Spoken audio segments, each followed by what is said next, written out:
अहो मुंबईमध्ये पोलिसांना आणि महानगरपालिकेला काय माहीत नाही असं कधी झालंय? कुठली वस्ती अशी आहे की जिकडे बांगलादेशी नाही आहेत? जिथे जिथे झोपडपट्ट्या बांधल्यात आणि ज्या झोपडपट्ट्यांमध्ये कारखाने चालतायत आणि तिथेच सगळे बांगलादेशी कामगार आहेत. हे काय पोलिसांना माहित नाही? हे काय महानगरपालिकेला माहित नाही? आय कार्ड तपासू, आधार कार्ड तपासू, हे तपासू, तिकडचे काय दलाल माहित नाहीत? त्यांच्या म्हणण्यावरून असं जाणवतंय की त्यांच्याकडे भरपूर इन्फॉर्मेशन आहे आणि कुठे कुठे मुंबईमध्ये बांगलादेशी राहतात. माझ्या माहितीप्रमाणे ते ज्या पक्षाचं काम करतात त्या भागामध्ये ते विभाग प्रमुख देखील आहेत. ज्या भागामध्ये ते नेतृत्व करत आहेत त्यांनी तिथली इन्फॉर्मेशन आम्हाला द्यावी.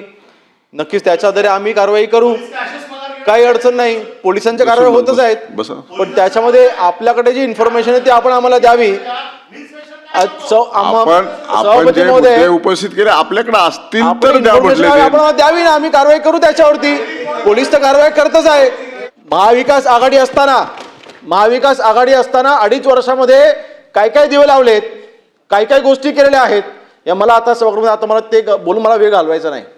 परंतु सभापती महोदय आज त्यांनीच म्हटलंय की हा प्रश्न राजकारणाचा नाही, हा प्रश्न काय आजपासून नाही. मी मगाशी म्हटलं 1 वर्षापासून ते 40 वर्षापर्यंत 40 वर्षापासून जे बांगलादेशी राहत आहेत, मग त्यांचे सरकार असताना बांगलादेशी आले ना, त्यावेळेला तुम्ही किती कारवाई केल्या? तो मगाशी मी आकडा सांगितला. 2021ला ज्यावेळेस इथे कारवाया चालू होत्या फक्त 109 बांगलादेशात तुम्ही हद्दपार केलेला आहे. तुमचंच सरकार होतं ना, तुमचेच मुख्यमंत्री होते, तुमचेच मुख्यमंत्री. त्यावेळेला कारवाई देखील मग कमी का होत्या? मग तेव्हा तुमच्याकडे इन्फॉर्मेशन नव्हती का? सभापती महोदय माझं म्हणणं फक्त एवढंच आहे. मग 2021ला 109 हद्दपार केले, 2025 आपण 2376 आपण हद्दपार केलेले आहेत. कारवाया कोणी जास्त केल्या?